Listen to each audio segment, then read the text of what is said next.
Hace 4500 años, el norte de Europa emergía lentamente de la Edad de Piedra. En el Mediterráneo, Grecia y Roma aún no habían empezado a echar raíces.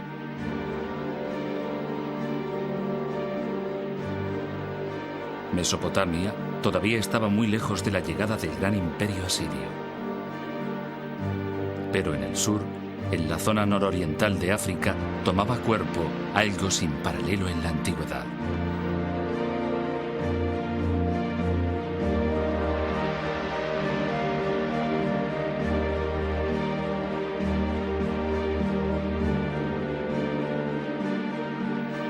A orillas del Nilo, en Egipto, surgieron 3 pirámides colosales, 3 monumentos levantados por la civilización más duradera que ha existido en el mundo.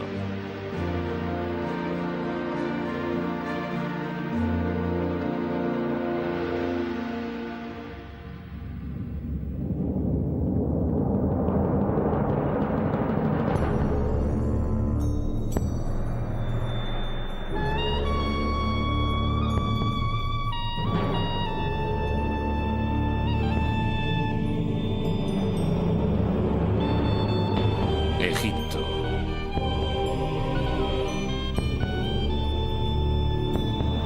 Del caos a los reyes.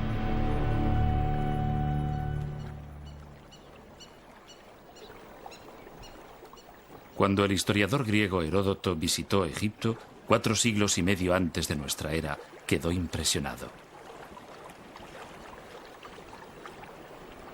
Las maravillas eran mayores que en cualquier otro país, observó.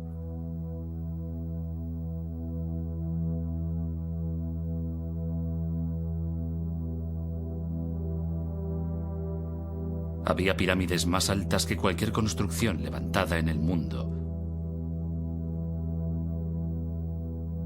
Avenidas de esfinges, mitad humanas, mitad animales. Y altos pilares de piedra llamados obeliscos. Había estatuas gigantes de faraones fallecidos mucho tiempo atrás. Y momias exóticas cubiertas de oro. Y por doquier, los símbolos enigmáticos de su escritura sagrada.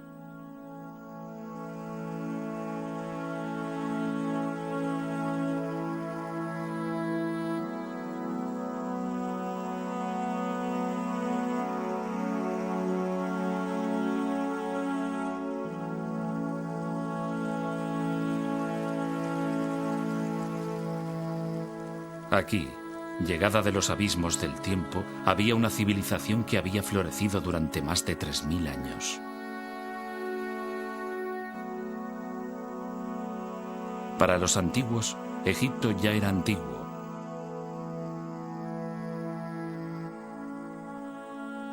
Cleopatra, que reinó en el siglo I antes de nuestra era, está cronológicamente más cerca de nosotros que de los faraones que levantaron las pirámides. Egipto es tan antiguo que durante siglos sus orígenes permanecieron envueltos en el misterio.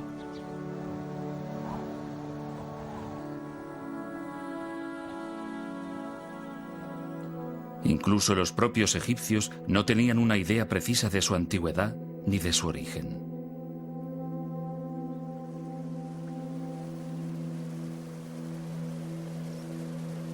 Heródoto dijo que Egipto era un don del Nilo. Pero los egipcios sabían desde el principio que la vida en el Nilo podía ser muy precaria. Rodeados por una extensión infinita de desierto, vulnerables ante un río impredecible y un clima que podía cambiar súbitamente, la civilización egipcia se forjó en parte como respuesta a un entorno natural muy duro.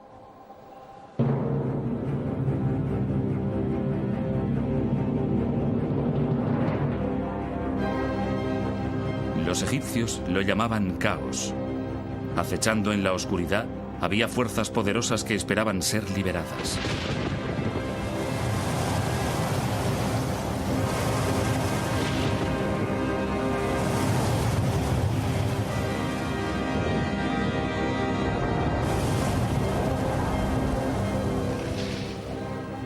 La catástrofe podía llegar en cualquier momento y por ello los egipcios se aferraban a una creencia profunda. El orden, opuesto al caos, era la voluntad de los dioses. Para mantener el orden y dominar el caos, los egipcios imaginaron un rey que era un dios vivo, la manifestación terrestre de Horus, el halcón, el gobernante de los cielos. Enfrentado a él estaba el dios del desgobierno, Set, el precursor del caos. El eterno conflicto entre orden y caos guiaría, finalmente, el destino de la civilización egipcia. Pero la verdadera historia de lo que ocurrió se desvaneció con el paso del tiempo.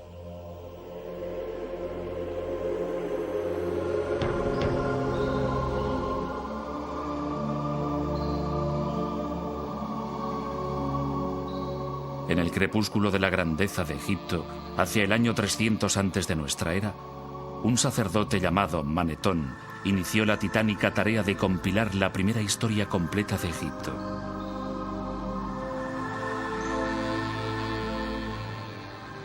Pudo haber sido un reto desalentador, pero en las bibliotecas de los templos y en los muros de los lugares más sagrados de Egipto ya se habían escrito algunos volúmenes.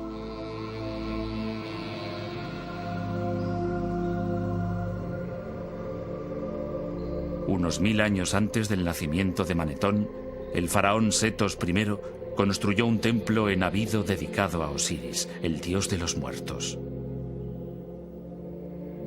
En una extraordinaria sala de los antepasados, su hijo, el futuro Rameses II, aparece leyendo un papiro. El documento, grabado en el muro con escritura jeroglífica, contiene una lista de 76 nombres reales en orden cronológico.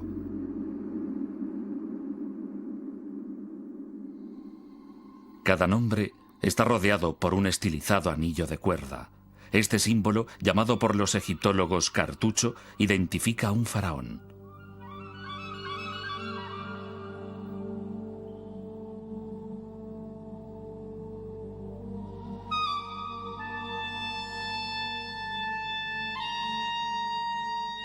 Utilizando documentos como este, Manetón dividió su historia en 30 dinastías reales.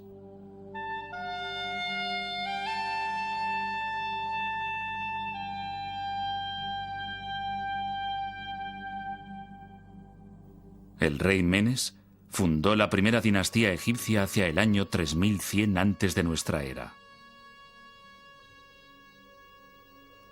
Según Manetón, reinó 62 años, durante los cuales expandió las fronteras de Egipto y adquirió una notable fama antes de ser arrollado por un hipopótamo.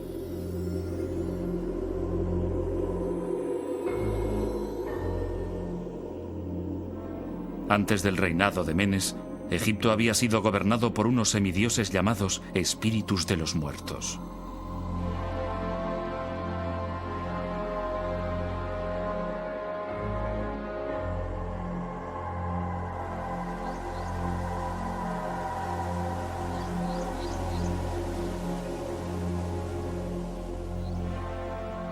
Pero sus nombres se habían perdido en el olvido hacía mucho tiempo. ¿Eran los espíritus de los muertos historia o mitología? ¿Dónde empezó en realidad la civilización egipcia? Irónicamente, no comenzó en las orillas del Nilo.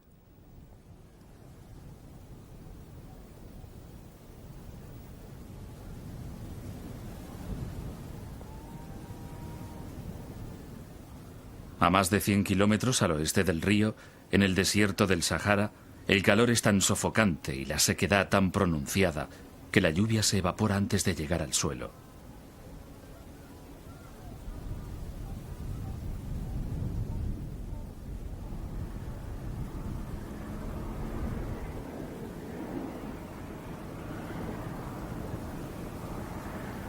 Aquí, en este paisaje desolado, vivió una tribu de nómadas que pudieron haber sido los antepasados de los faraones.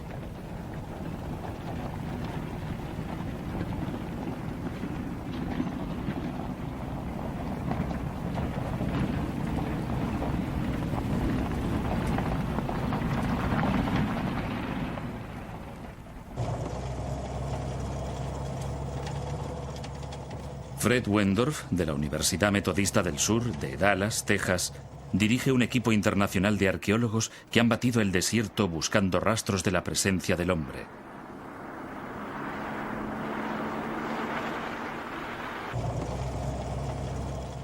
En 1974 localizaron un antiguo asentamiento en el borde de una depresión poco profunda que llamaron Playa Napta.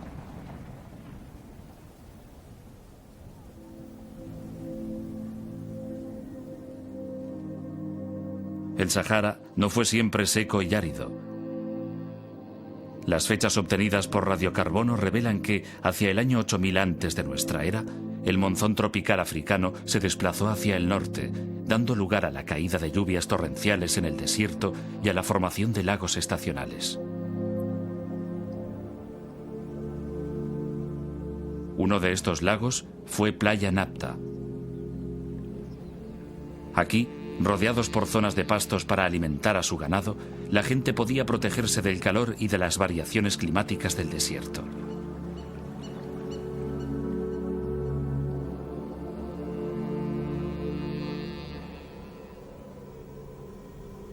Pero la lluvia era impredecible, y sin ella el lago se secaba. 3 días sin lluvia señalaban el paso de la vida a la muerte.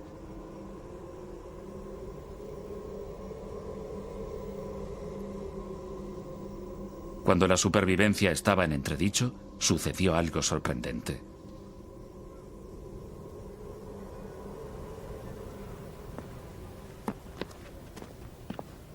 El codirector de la expedición, Romuald Schill, de la Academia Polaca de Ciencias, descubrió un pequeño círculo de piedra, un Stonehenge en miniatura, pero 2000 años más antiguo. En su opinión, pudiera haber servido para predecir la llegada de la estación de las lluvias.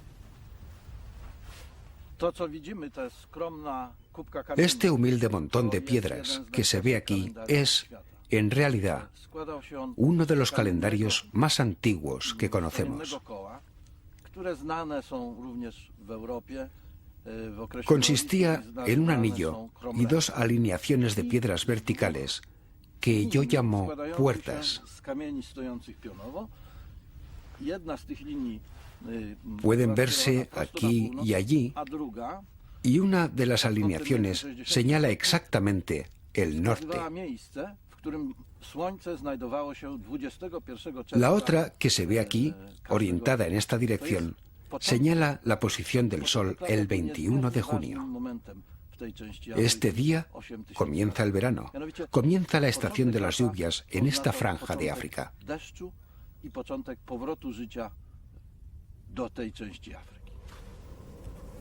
El descubrimiento de este calendario circular solo fue el inicio de una serie de hallazgos. Cerca de allí se encontraron varias piedras colocadas formando círculos que marcaban la situación de hoyos profundos.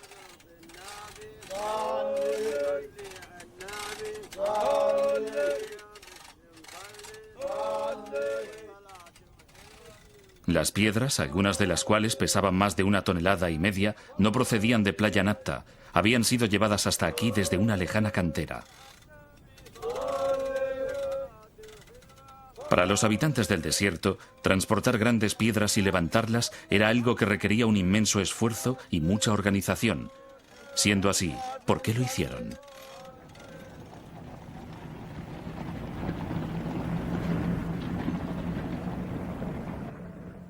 Fred Wendorf cree que podrían señalar la posición de tumbas de personajes importantes u honrar a sus espíritus. Tal vez la tumba de alguien con suficiente poder para interceder ante los dioses y atraer la lluvia. Uno de los objetos más imponentes fue hallado en este hoyo, tal vez la última morada de un caudillo o un gobernante. A primera vista parecía un bloque normal, pero cuando Wendorf lo examinó con más detalle, resultó ser una escultura primitiva.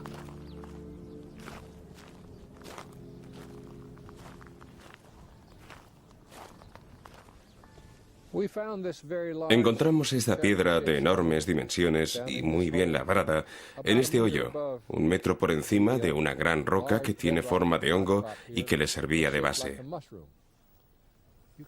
Se puede comprobar que fue cuidadosamente trabajada. Las superficies fueron perfectamente pulidas y las aristas afiladas.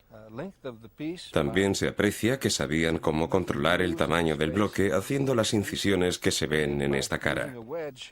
Después, mediante una cuña, quitaban los pedazos sobrantes en los lugares exactos que querían. Es un ejemplo impresionante de piedra labrada y podría señalar el inicio de la fascinación de los egipcios por los trabajos con grandes piedras.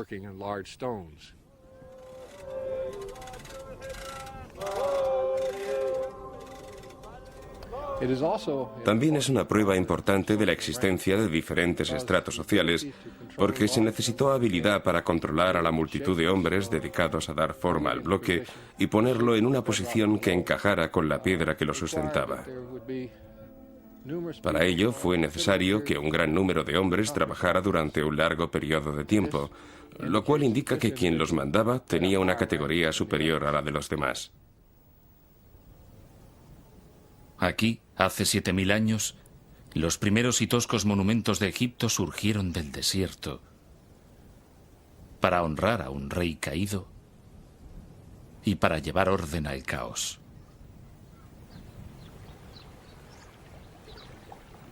Pero para los habitantes de Playa Napta, el tiempo llegaba a su fin.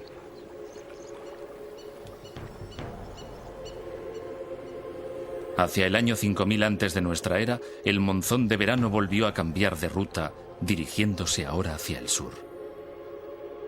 La lluvia finalmente cesó y los oasis, como el de Playa Napta, se secaron para siempre.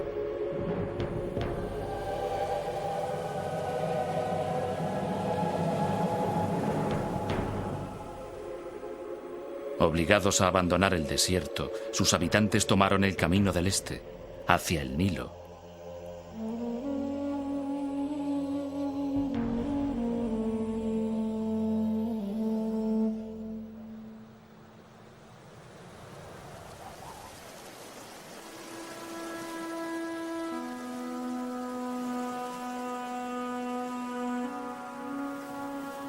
El Nilo es la sangre que da vida a Egipto.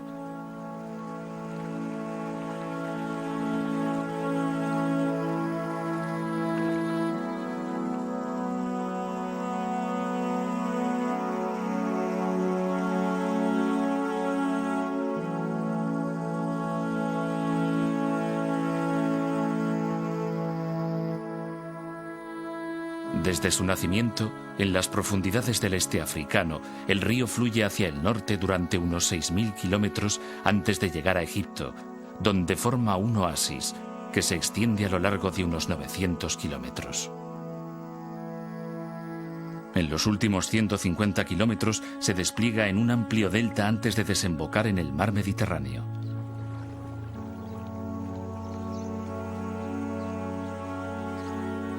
Para la historia egipcia, el Nilo fue a la vez una bendición y una maldición. Una vez al año, cargado con el agua de las lluvias monzónicas en Etiopía, el río inundaba sus riberas depositando una tierra muy fértil que los egipcios llamaban Tierra Negra.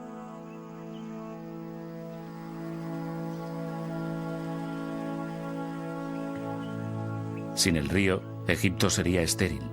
Con él, es una de las regiones más fértiles de la tierra.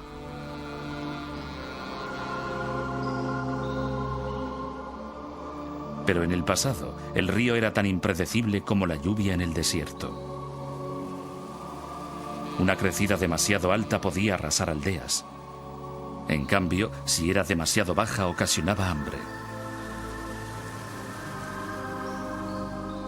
Para escapar del caos de la incertidumbre, los egipcios idearon el primer calendario del mundo basado en 3 estaciones de 4 meses cada una. Es el modelo del calendario que utilizamos en la actualidad. Pero entonces no estudiaban el tiempo, estudiaban el Nilo.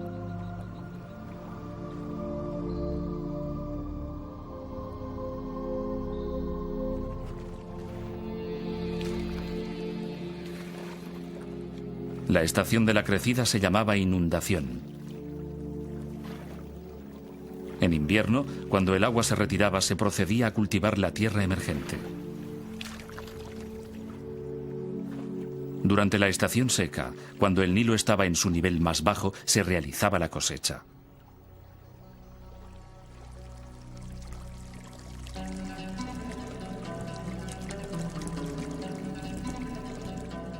Trabajando unidos, los egipcios abrieron pozos, levantaron diques para proteger sus aldeas y desarrollaron los rudimentos de la geometría para volver a establecer, después de cada inundación, las lindes de sus propiedades.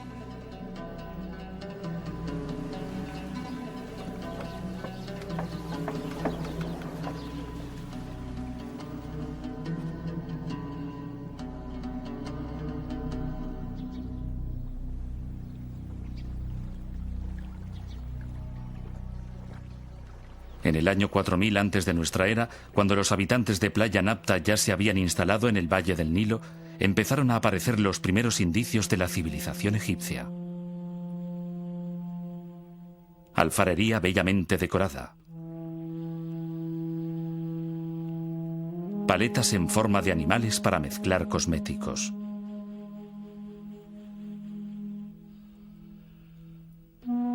Hay cuchillos de pedernal tan bien acabados que nunca han sido igualados, algunos con mangos de marfil bellamente tallados.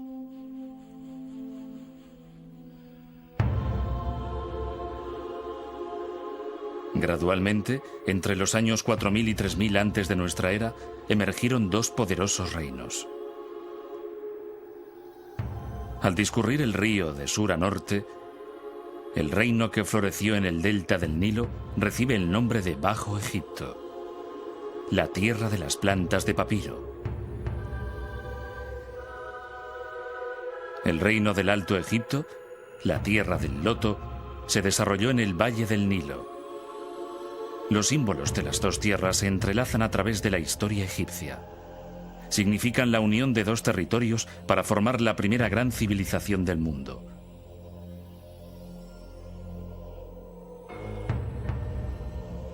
Lo que ha desconcertado largo tiempo a los arqueólogos es cómo y cuándo tuvo lugar esta unificación. René Friedman, de la Universidad de California en Berkeley, y sus colegas están buscando pistas de ello en la antigua capital del Alto Egipto.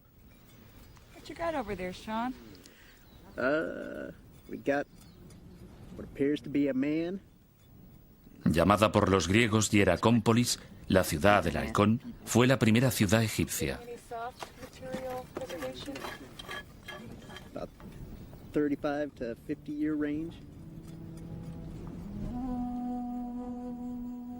Sus monumentos y construcciones desaparecieron hace tiempo. En su lugar se encuentran por doquier agujeros abiertos por los ladrones. Hace un siglo, los arqueólogos creyeron que todo lo que quedaba en el desierto era un cementerio saqueado y que no valía la pena excavarlo. No podían imaginarse que en la arena se escondía una gran riqueza de nuevas informaciones.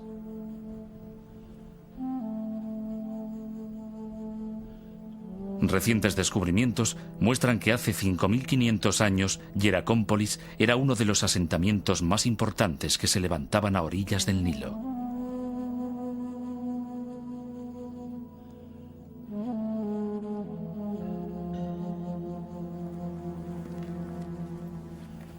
Tenía unos 3 kilómetros de longitud y era una comunidad bulliciosa de agricultores, administradores, artesanos y alfareros. Un alfarero manufacturaba objetos de barro para sus vecinos. Firmaba sus vasijas presionando con el pulgar sobre el barro húmedo en el borde de las piezas. 5000 años más tarde, los fragmentos de esta cerámica aún cubren el terreno inmediato a su horno.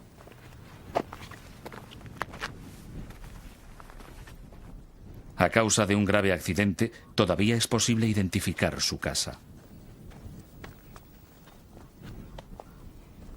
Estos son los restos de la casa del alfarero. En todo Egipto es la casa más antigua que se ha conservado y su buen estado de conservación se debe a que el alfarero trabajaba demasiado cerca de su vivienda. Por fortuna nuestra y desgracia suya, cierto día un cambio de viento hizo que el fuego del horno superara la corta distancia que había hasta su casa y la incendiara. El fuego quemó y endureció el limo y el adobe que formaban la parte inferior de la casa. reduciendo las vigas y las esteras de sus paredes al carbón y a las cenizas que vemos aquí.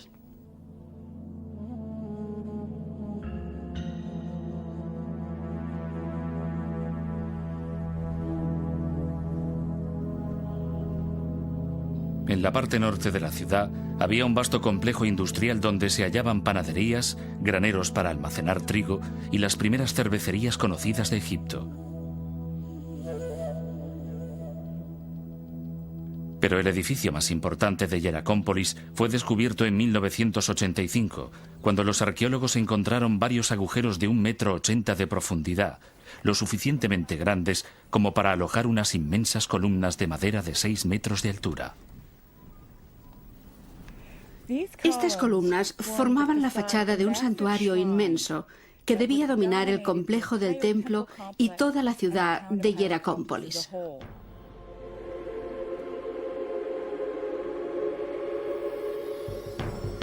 Es el primer templo conocido de Egipto.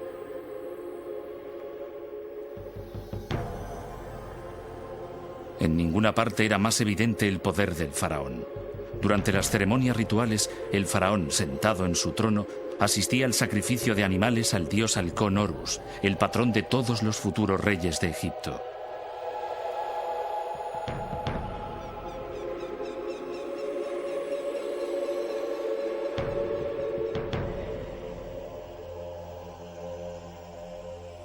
Pensado para recordar la silueta de un animal agachado con cuernos y una cola, el templo estaba ricamente decorado con esteras de colores y pilares, tal vez hechos con cedros importados del Líbano.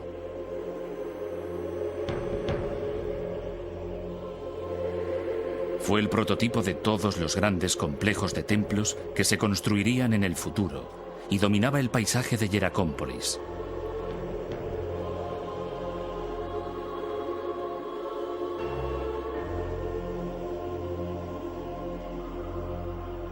Pero a la ciudad del halcón le salió una rival en Buto, la capital del Bajo Egipto.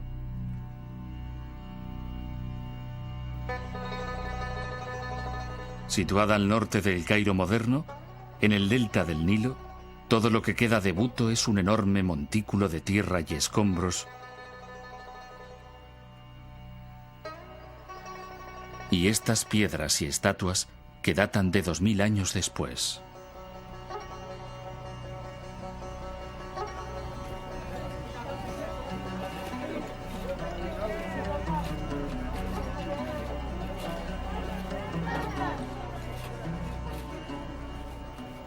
A pesar de todo, en esta zanja los arqueólogos han descubierto fragmentos de centenares de utensilios de barro que proceden del mismo período que Hieracómpolis, 3500 años antes de nuestra era, e incluso de antes.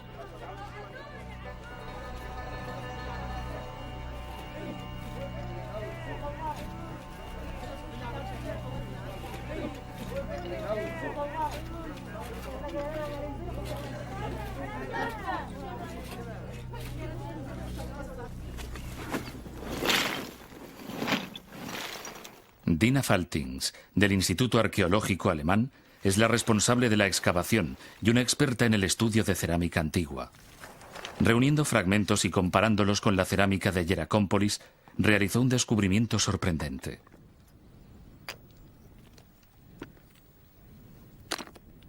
Buto, en tiempo remoto, había albergado una cultura muy diferente.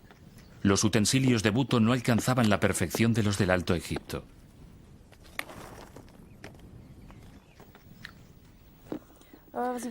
Tenemos aquí una vasija de cerámica formada por una base y unas láminas verticales dispuestas a su alrededor que simplemente fueron unidas y calentadas superficialmente para fijarlas al conjunto. Se trata de una técnica poco evolucionada. En contraste con esto, tenemos algunas importaciones del Alto Egipto, como esta vasija. Es pequeña y elegante, de mayor calidad. Se observa incluso con el sonido. Las paredes son delgadas y la técnica más depurada.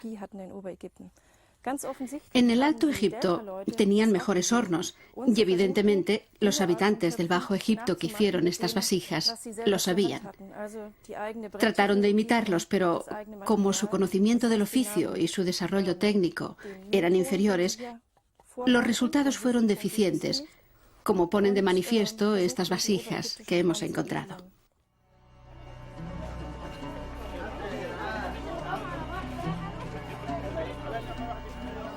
La tarea de Dina Faltings en Buto revela que en el año 3200 antes de nuestra era, la superior cultura del Alto Egipto llegó hasta el Bajo Egipto y los dos reinos se convirtieron en uno solo.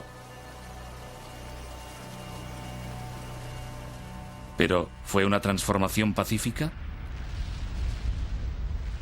¿O fue sangrienta?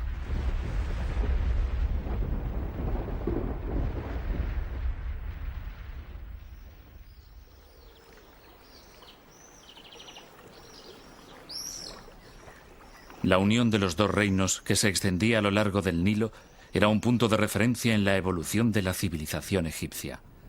Pero cómo se llegó a ello era una pregunta de difícil respuesta. Todo lo que tenían los arqueólogos para basar sus teorías era un objeto encontrado en Hieracómpolis en 1898. Esta exquisita paleta ceremonial de pizarra data aproximadamente del año 3100 antes de nuestra era. Está dedicada a un rey del Alto Egipto llamado Narmer, que algunos creen que fue el legendario rey Menes, el primer faraón de Egipto. En una de sus caras, Narmer, tocado con una corona acabada en forma de bulbo, está a punto de golpear a un prisionero en presencia de Horus, el dios halcón de Hieracómpolis.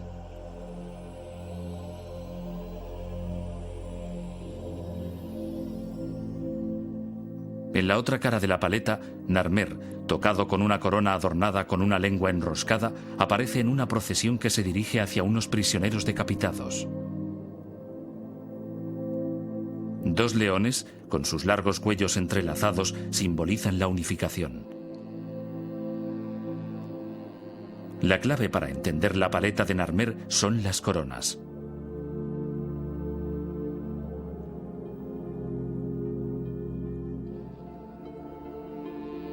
En el Alto Egipto, el rey llevaba una corona blanca con el extremo superior en forma de bulbo. En el Bajo Egipto, una corona roja con una larga y prominente lengua.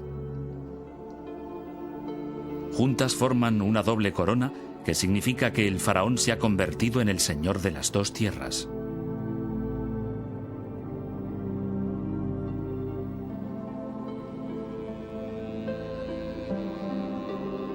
En los 3000 años que siguieron a la unificación, la imagen del rey ciñendo una doble corona aparecerá en estatuas y templos a lo largo y ancho de Egipto para indicar su dominio sobre todo el territorio.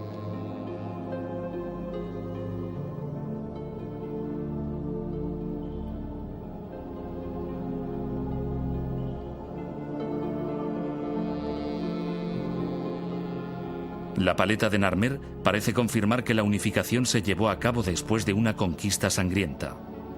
Durante un siglo fue la única prueba de ello, hasta que apareció un pequeño objeto en el cementerio real más antiguo de Egipto, Abido.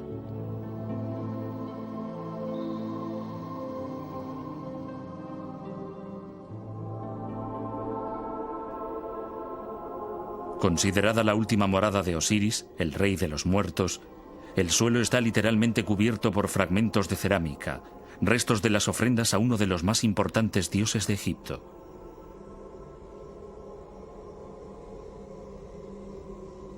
Mucho antes que los faraones construyeran las pirámides o tallaran sus tumbas en el Valle de los Reyes, los primeros gobernantes de Egipto fueron enterrados aquí en grandes tumbas construidas con adobe.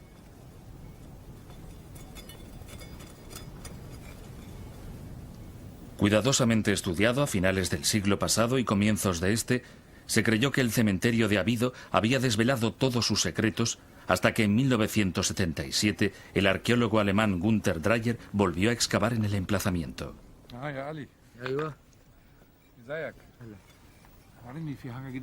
Desde entonces, él y su equipo han investigado de nuevo las tumbas de varios de los primeros reyes, incluyendo la del rey Narmer.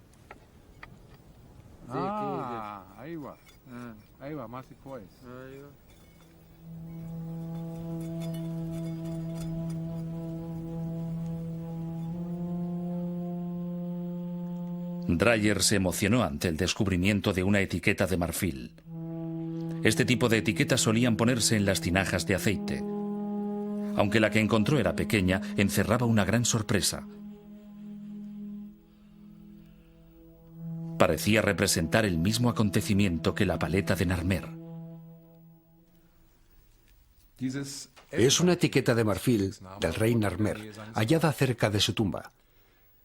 Estas etiquetas servían para indicar la fecha de los cargamentos de aceite.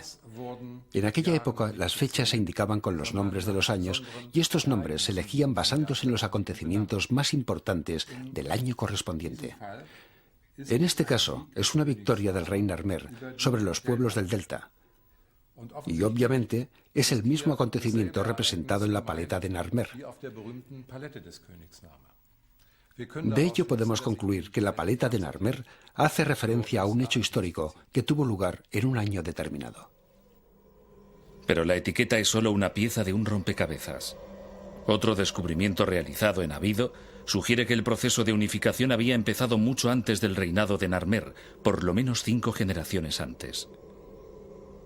Bajo estos montículos de escombros, Dreyer encontró las tumbas de los reyes de una desconocida dinastía anterior que ahora los egiptólogos llaman la dinastía Cero. En las tumbas había otras etiquetas, algunas incluso más sorprendentes que la primera. Aquí, grabada en marfil, estaba la prueba clarísima de que los egipcios habían elaborado un sistema de escritura totalmente desarrollado, no solo antes de lo que se pensaba hasta entonces, sino incluso antes de que lo hicieran los sumerios en Mesopotamia, a los que se consideraban los primeros en producir un lenguaje escrito. La primera escritura sumeria, que vemos aquí, era un sistema de contabilidad formado por sencillas imágenes y números. La escritura egipcia ya contenía signos que correspondían a sonidos, como los alfabetos modernos. Todos los signos jeroglíficos de estas etiquetas representan sonidos. La serpiente representa el sonido Y. Junto a 2 triángulos forma la palabra Yu, que significa montaña. Estos símbolos significan las montañas de la oscuridad y se refiere al oeste, el lugar por donde se pone el sol.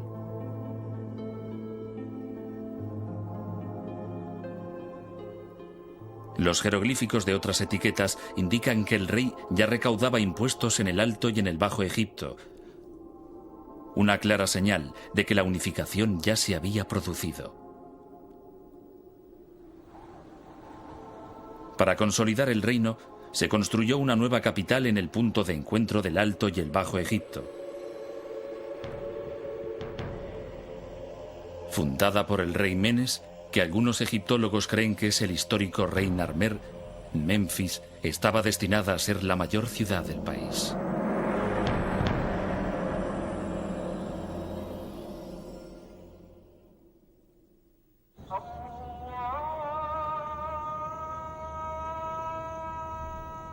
Durante 3000 años, los faraones gobernarían Egipto desde Memphis.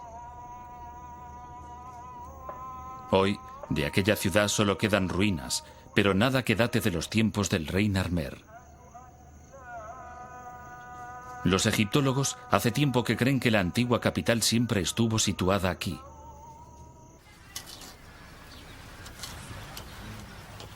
Pero David Jeffries, de la Sociedad de Exploración de Egipto, piensa que Memphis estaba en otra parte y ha dedicado 9 años de su vida a buscarla. Utilizando una sencilla perforadora manual, tomó una serie de muestras en los campos que hay a 3 kilómetros al oeste de las ruinas.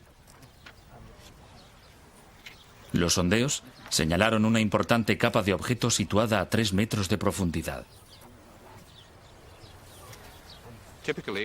Lo que esperamos encontrar en esta zona, unos metros por debajo de la posición que hemos alcanzado en este momento, es cerámica en el nivel inferior del limo, cerámica del periodo que se sitúa alrededor del año 3000 antes de nuestra era, el periodo de los primeros reyes del Egipto unificado y que representa la fundación de la capital del país en esta zona.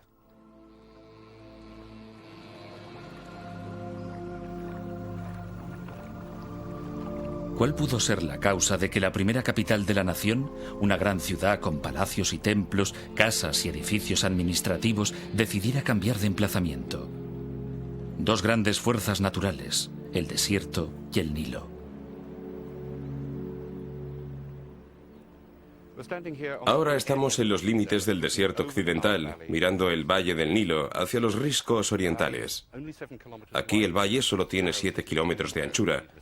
Es tan estrecho como en cualquier otra parte del norte del valle, y lo que creemos haber demostrado, estamos mirando hacia el área donde hemos estado haciendo estos sondeos, lo que creemos haber demostrado es que aquí el río fluía muy cerca de los límites del desierto y que la ciudad se extendía a lo largo del río, exactamente debajo de donde nos hallamos.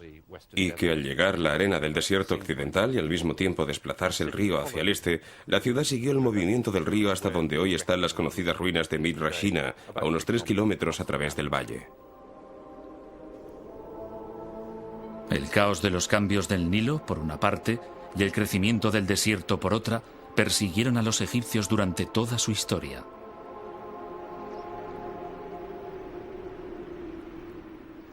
Para superar las continuas amenazas que los acechaban, pusieron su fe en un hombre y en el poder de los dioses.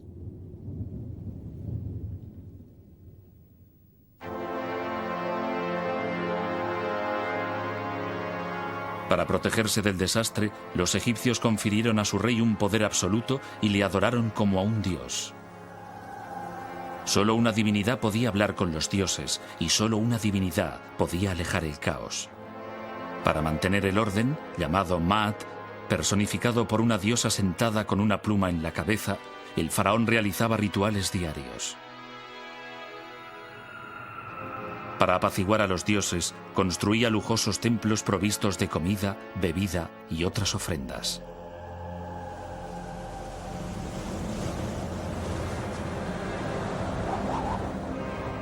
El caos se presentaba bajo varias formas.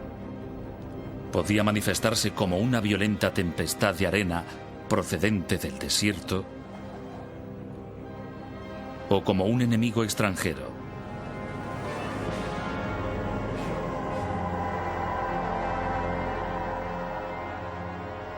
A través de la historia egipcia se repite una y otra vez la imagen de los faraones como guerreros triunfantes.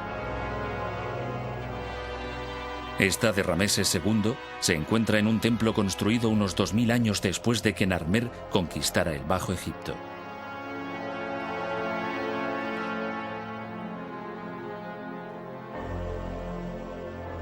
Seguramente Rameses nunca condujo un ejército al combate. La imagen es más simbólica que real. Un mensaje que indicaba a todos los que lo veían que el rey cumplía su deber sagrado de mantener Maat, el orden divino.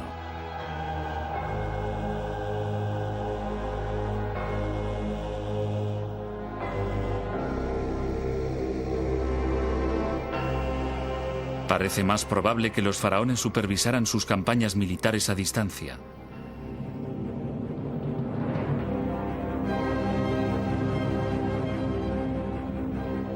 En el año 2280 antes de nuestra era, un importante oficial de la corte llamado Uni hizo que esculpieran los detalles de su extraordinaria carrera en los muros de su tumba. Uni explica cómo su faraón, Cíope I, se enfrentó a una tribu de nómadas. Cuando su majestad se enfrentó a los que moran en los desiertos del este, formó un ejército de varias decenas de millares de hombres procedentes de todo el Alto Egipto.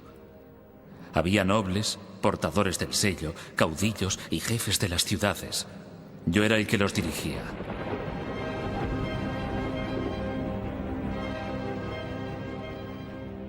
Este ejército volvió sano y salvo. Había asolado la tierra de los moradores de la arena. Había saqueado sus plazas fuertes. Había incendiado sus mansiones. Su Majestad me alabó grandemente por ello.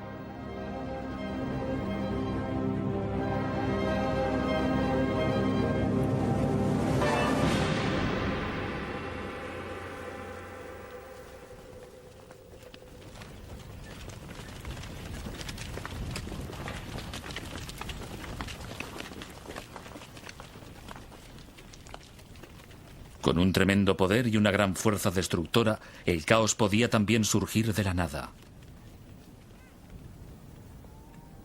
No muy lejos del emplazamiento de la antigua Memphis, en una cantera de Helouan, 30 kilómetros al sur del Cairo, está la presa más antigua del mundo. Aunque es difícil de imaginar, después de 4000 años, esta inmensa mole de piedra formaba parte de un enorme proyecto de ingeniería proyectado para controlar las inundaciones súbitas. Fascinado por la temprana tecnología egipcia, Günther Dreyer realizó un detallado estudio de la presa.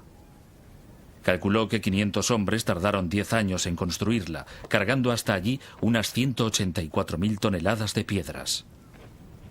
La presa era un intento extraordinario de dominar el caos. Por desgracia, no funcionó. La presa atravesaba el Wadi, desde allí hasta ahí. Tenía una longitud de unos 110 metros y una altura de unos 15. Era una construcción bastante sólida. La sección transversal habría tenido este aspecto. En la base, su longitud sería de unos 100 metros, en la parte superior de 60 metros. Estaba dividida en 3 partes. En el centro, un terraplén de arena, y en los 2 lados un conjunto de piedras sin labrar cubiertas con bloques de piedra caliza. Por desgracia, una crecida se llevó la presa antes de estar terminada. El agua vino por aquí y destruyó la parte inacabada. Después, en unos minutos, enormes cantidades de agua bajaron por el Wadi y destruyeron todas las instalaciones inferiores. Así, el trabajo de unos 10 años y 500 hombres fue en vano.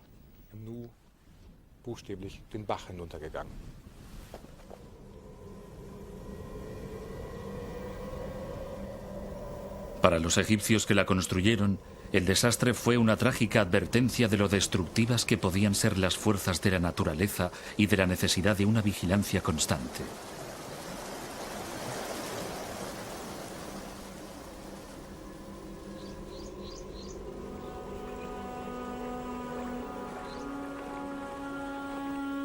Fue la particular visión del cosmos de los egipcios, moldeada por su entorno, la que sostuvo la civilización más duradera del mundo.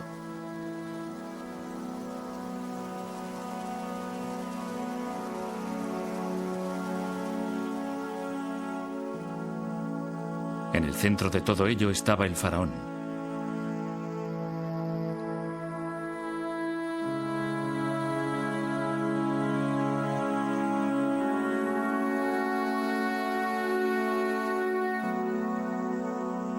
Con las artes forjadas por sus antepasados en el desierto y perfeccionadas a lo largo de las orillas del siempre cambiante Nilo, mantenía la balanza del universo con justicia y devoción. Luchaba contra los continuos y virulentos ataques de la naturaleza, las agitaciones sociales e incluso contra lo sobrenatural.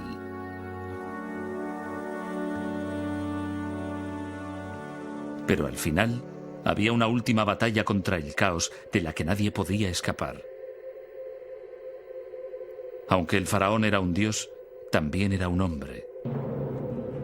Debía morir.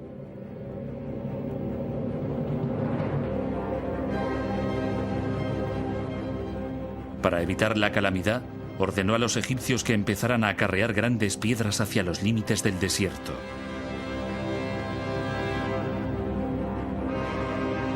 Lentamente, surgió una nueva clase de monumento que debía simbolizar el triunfo final del rey.